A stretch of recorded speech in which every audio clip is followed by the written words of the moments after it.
इस वीडियो में fantastic four first step से जुड़े कुछ स्पॉइलर डिस्कस किए गए हैं, तो अगर आपने इस मूवी को देख लिया है तभी इस वीडियो को देखें। तो fantastic four first steps release हो चुकी है, रिव्यू चैनल पर अवेलेबल है, पर मैं खुद को रोक नहीं पा रहा हूँ इस मूवी की जबरदस्त एंडिंग डिस्कस करने से। प्लस मूवी का मिड क्रेडिट सीन कितना क्रेजी था, मेरा हॉल तो शोर से भर गया था। तो अब बारी है ending and post credit scene explain की, जहां मूवी के एंडिंग का अच्छे से ब्रेक डाउन करेंगे और डिस्कस करेंगे कि अब यहाँ से मार्वल का फ्यूचर कैसा होने वाला है। और आज की वीडियो में सारी बातें होंगी, जैसे गैलेक्टस का फ्यूचर क्या है, फ्रैंकलिन रिचर्ड्स कितना पावरफुल है, और सबसे बड़ी बात ये कि ये मूवी डूम्सडे की तरफ कैसे जाएगी। तो बिना किसी देरी के चलिए शुरू करते हैं। सबसे पहले मैं आपको तुरंत बताता हूँ कि मूवी के एंड में हुआ क्या। तो मूवी का थर्ड एक्ट शुरू होता है जब हमारे फैंटास्टिक फोर की टीम गैलेक्टस की शिप से वापस आते हैं और अर्थ को बताते हैं कि उन्होंने गैलेक्टस से बात करी, पर अर्थ को बचाने के सौदे में गैलेक्टस ने फ्रैंकलिन को मांगा और फैंटास्टिक फोर ने इससे मना कर दिया। अब ये पता लगते ही अर्थ के लोग फैंटास्टिक फोर के खिलाफ हो जाते हैं और इधर रीड कोई दूसरा तरीका ढूंढने की कोशिश करता है कि अब वो अर्थ को कैसे बचाएंगे। वहीं स्पेस से लौटने के बाद से ही जॉनी सिल्वर सर्फर की लैंग्वेज को डिकोड करना शुरू करता है। दूसरी तरफ रीड और सू के बीच एक छोटी सी बहस हो जाती है और सू फ्रैंकलिन को लेकर लोगों के बीच जाती है और बताती है कि वो इस प्लेनेट के बदले अपने बेटे को कुर्बान नहीं कर सकती, पर वो अपने बेटे के लिए इस प्लेनेट को भी कुर्बान नहीं होने देगी। जिसके बाद रीड प्लान बनाता है कि वो पूरे अर्थ को ही कहीं दूर दूसरे सोलर सिस्टम में टेलीपोर्ट कर देगा और इस मिशन के लिए दुनिया भर में काम शुरू हो जाता है। वहीं आउटर स्पेस में गैलेक्टस भी अर्थ के नजदीक आ ही चुका था। इधर अर्थ 828 पर रीड टेलीपोर्टेशन का काउंटडाउन शुरू करता है, पर तभी सिल्वर सर्फर आकर सारे टेलीपोर्टेशन सिस्टम तोड़ देती है। जॉनी सिल्वर सर्फर की आइडेंटिटी और उसकी हिस्ट्री दुनिया के सामने रिवील कर देता है और जॉनी के सवालों से परेशान होकर सिल्वर सर्फर यानी कि शाला बाल वहां से चली जाती है। पर टेलीपोर्टेशन के मिशन के फेल होने के बाद रीड एक नया प्लान बनाता है कि फैंटास्टिक फोर फ्रैंकलिन का लालच देकर गैलेक्टस को मैनहट्टन में बुलाएंगे और आखिरी बचे टेलीपोर्टेशन सिस्टम से गैलेक्टस को ही कहीं दूर भेज देंगे। तब गैलेक्टस मैनहट्टन में आता है और फैंटास्टिक फोर और गैलेक्टस के बीच के बैटल में सू अपनी पूरी जान लगा देती है गैलेक्टस को पोर्टल की तरफ धकेलने में, जहां जॉनी सिस्टम एक्टिवेट कर देता है। रीड फ्रैंकलिन को वापस ले लेता है और सिल्वर सर्फर जॉनी की बात से अपनी साइड चेंज कर लेती है और गैलेक्टस को लेकर वहां से चली जाती है और गैलेक्टस को आखिरी पुश देती है ब्लैक होल में। तो ये तो था एक क्विक रिकैप मूवी की एंडिंग का, पर अब इस एंडिंग से जुड़े अलग अलग आउटकम्स के बारे में बात करते हैं। सबसे पहले बात करते हैं गैलेक्टस के वापस आने के बारे में। तो अगर आपको लग रहा है कि गैलेक्टस की कहानी खत्म हो चुकी है तो आपको बिल्कुल गलत लग रहा है। अभी गैलेक्टस की कहानी बस शुरू ही हुई है, जिसका बहुत ही तगड़ा रीजन मूवी में ही दे दिया गया था। और ऐसा पहली बार होने वाला है कि गैलेक्टस किसी मॉर्टल रेस से इतनी दुश्मनी पाल ले कि वो पर्सनली इस दुश्मनी को पूरा करने आएगा। अब देखो, मूवी में हमने देखा कि गैलेक्टस को कहीं भेज दिया गया है, पर हम ये जानते हैं कि गैलेक्टस है अभी भी 828 यूनिवर्स में ही, क्योंकि रीड का टेलीपोर्टेशन डिवाइस किसी भी लिविंग या नॉन लिविंग थिंग को एक ही यूनिवर्स के अंदर कहीं दूसरी जगह टेलीपोर्ट करवा सकता था। यानी कि गैलेक्टस उसी सेम 828 यूनिवर्स में है और वो फिर से वापस आएगा फ्रैंकलिन के लिए, क्योंकि मूवी में खुद गैलेक्टस ने कहा था कि फ्रैंकलिन इनफाइनाइट कॉस्मिक पावर्स के साथ पैदा हुआ है और गैलेक्टस का प्लान ही था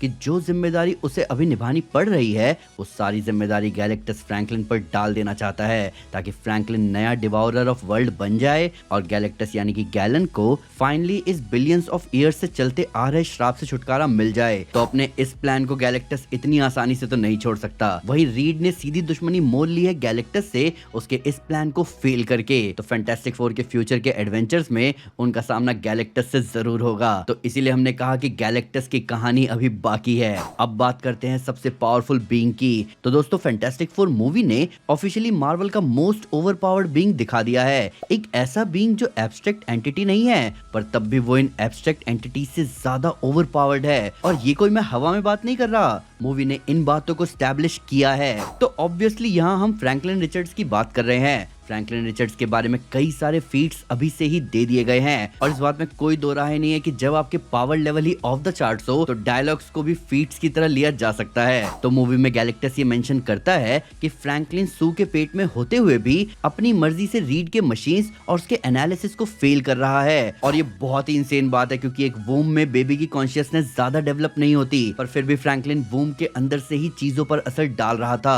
और खुद की एनर्जी सिग्नेचर्स तक को इरेज कर रहा था, वो भी इस प्रिसीजन तक कि रीड को किसी भी तरह का जेनेटिक म्यूटेशन नहीं दिख रहा था फ्रैंकलिन के अंदर, यानी ये बच्चा ऑलमोस्ट अपने डीएनए को रीराइट कर रहा था अंदर से। वहीं गैलेक्टस आगे मेंशन करता है कि फ्रैंकलिन इनफाइनाइट कॉस्मिक पावर्स के साथ पैदा हुआ है और वो ऑलरेडी इतना केपेबल है गैलेक्टस को रिप्लेस करना। अब ये कितनी बड़ी बात है आओ वो समझाता हूँ। मूवी में बताया गया है कि गैलेक्टस यूनिवर्स 828 से भी ज्यादा पुराना है, यानी कि 10 बिलियन ईयर्स से भी ज्यादा पुराना। उसका यूनिवर्स में होना यूनिवर्स की कॉस्मिक बैलेंस के लिए बहुत इंपॉर्टेंट है। तो 10 बिलियन ईयर्स से भी ज्यादा वक्त से गैलेक्टस बने रहने के बाद भी गैलेक्टस किसी ऐसे ताकतवर बीइंग से नहीं मिला था जो उसे रिप्लेस करने की हैसियत रखता हो। पर अभी अभी पैदा हुए फ्रैंकलिन रिचर्ड्स में भी वो कैपेसिटी थी कि वो ऐसा कर दे। तो एक बेबी होते हुए भी एक यूनिवर्स से भी पुराने बीइंग का ध्यान खींच लेना बहुत ही बड़ी बात है। वही मूवी के क्लाइमैक्स में जो हुआ वो चीज इन्फिनिटी स्टोन भी नहीं कर सकते थे। ये एक बहुत ही ओवरपावर्ड फीट हमें देखने को मिली है और मैं रिपीट करना चाहूंगा ये सबसे ओवरपावर्ड फीट है और वो है जब फ्रैंकलिन सू को जिंदा कर देता है। अब ये कितनी इंसेन बात है आओ वो समझाता हूँ। तो बात ऐसी है दोस्तों कि एक मरे हुए को जिंदा कर देना हमेशा से ही एक बहुत ही इंसेन बात रही है, चाहे हम कॉमिक्स की ही बात क्यों ना कर रहे हो, क्योंकि डेथ को डिफाई करना डेथ के कंसेप्ट को रीराइट करने जैसा है। आप सोच के देखो कि डेथ भी ऐसा नहीं कर सकती। और इस एक सीन में बेबी फ्रैंकलिन ने एगाथा ऑल अलोंग में दिख चुकी लेडी डेथ के पावर टियर को क्रॉस कर दिया। जी हाँ, आपने बिल्कुल सही सुना, एक एब्स्ट्रैक्ट एंटिटी को सरपास कर देना, क्योंकि फ्रैंकलिन ने डेथ को रीराइट कर दिया है। और ये इस लेवल की रियलिटी वॉर्पिंग है जिसके सामने वांडा की पावर्स भी तिनके के समान है। और अगर मैं आपको एक और कंपैरिजन दूं तो यहाँ तक कि गैलेक्टस तक किसी को डेथ से वापस लाने की पावर नहीं रखता।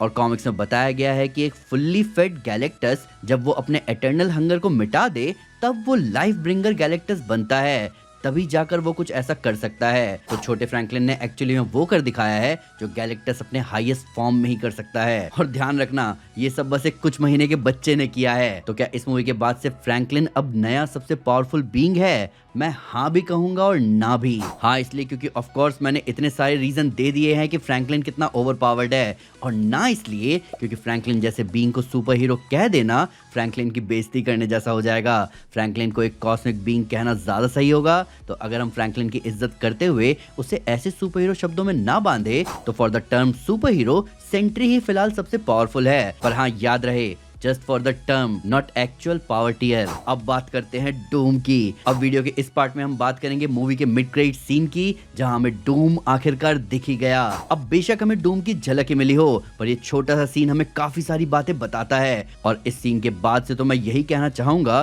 कि डूम्सडे की शुरुआत हो चुकी है। तो मिड क्रेडिट सीन में हम देखते हैं टॉडलर फ्रैंकलिन को, जो अब 4 साल का है और सू के साथ बैठकर पढ़ाई कर रहा है। सू उठकर फ्रैंकलिन के लिए एक दूसरी बुक लेने जाती है और जब वो वापस आती है तब देखती है डॉक्टर डूम को फ्रैंकलिन के साथ। अब ये सीन हमारे पास कई सारे सवाल छोड़ता है कि क्या ये डूम यूनिवर्स 828 का ही डूम है या किसी दूसरे यूनिवर्स का। तो इन दोनों बातों में से पहले वाली बात की पॉसिबिलिटी ज्यादा है, पर हम दूसरे को भी रूल आउट नहीं कर सकते। तो देखो दोस्तों, मूवी में ये दिखाया गया था कि 828 पर लेथवेरिया एग्जिस्ट करता है, तो उस अर्थ पर डॉक्टर डूम होगा इसके बहुत चांसेस हैं। तो जब गैलेक्टस अर्थ पर आया तब डूम की भी उस पर नजर गई होगी और गैलेक्टस के पूरे इंटरेक्शन ने डूम को बता दिया कि फ्रैंकलिन कितना पावरफुल है। और वो लेथवेरिया से सीधे फ्रैंकलिन के पास आ गया, क्योंकि जब फैंटास्टिक फोर गैलेक्टस से निपटने में बिजी थे तब डूम के आगे इससे भी एक बड़ी मुसीबत आ गई, और वो है इनकर्जन। वहीं ऐसा भी हो सकता है कि ये डूम किसी दूसरे यूनिवर्स का हो, क्योंकि बैक्स्टर बिल्डिंग के अंदर घुसना इतना आसान भी नहीं है। वहीं हमने देखा कि डूम का आना ऐसा महसूस हुआ जैसे वो आउट ऑफ नोवेयर वहां टपक गया हो, और ऐसा सिर्फ एक ही डिवाइस के जरिए हो सकता है जो कि है टेम्पैड, क्योंकि टेलीपोर्टेशन के लिए दूसरे साइड में भी एक अराइविंग प्लेटफॉर्म होना चाहिए। तो अगर डॉक्टर डूम एक्चुअली में टेम्पैड का इस्तेमाल करके बैक्स्टर बिल्डिंग के अंदर आ गया है तो आप समझ जाओ कि डॉक्टर डूम ऑलरेडी टीवीए को हराकर उस पर कंट्रोल बना चुका है, और इनकर्जन को ठीक करने के लिए वो पूरे मल्टीवर्स पर नजर रखे हुए था। और जैसे ही उसने 828 की टाइमलाइन में फ्रैंकलिन को स्पॉट किया वो सीधा उसे लेने चला गया। और हमारी ये दोनों ही पॉसिबिलिटी बताती है कि डूम्सडे शुरू हो चुका है। हम डॉक्टर डूम को मूव करते हुए देख चुके हैं और अब हमें यहाँ से पता है कि चीजें बहुत ही भयंकर लेवल पर एस्केलेट करने वाली है। बात करें पोस्ट क्रेडिट सीन की तो वहां तो हमें कार्टून वर्जन देखा फैंटास्टिक फोर के एडवेंचर्स का, जहां fantastic four red ghost, puppet master और डियाब्लो का सामना कर रहे थे। जिसके बाद हमें जैक किर्बी का कोट दिखा कि अगर तुम मेरे बनाए हुए कैरेक्टर को देखोगे तो तुम मुझे पाओगे। अब ये बहुत इंपॉर्टेंट पोस्ट क्रेडिट सीन नहीं था, पर ये एक फन नॉट था फैंटास्टिक फोर के को क्रिएटर जैक किर्बी की तरफ। पर आप मुझे बताओ कि आपका फैंटास्टिक फोर फर्स्ट स्टेप्स की एंडिंग और पोस्ट क्रेडिट सीन के बारे में क्या कहना है। क्या हमें डूम का पूरा लुक दिखना चाहिए था? क्या इस मूवी के मिड क्रेडिट सीन या पोस्ट क्रेडिट सीन का कनेक्शन होना चाहिए था थंडरबोल्ट्स के पोस्ट क्रेडिट सीन से? आइए कमेंट्स में इसके बारे में बात करें। वीडियो अच्छी लगी तो लाइक जरूर करें और चैनल को सब्सक्राइब करना ना भूलें। साथ ही साथ एक स्टेप आगे आकर अपने फेवरेट चैनल को सपोर्ट करें मेंबरशिप लेकर। Thank you guys, this is Aman Sinha and you are super super. Piece.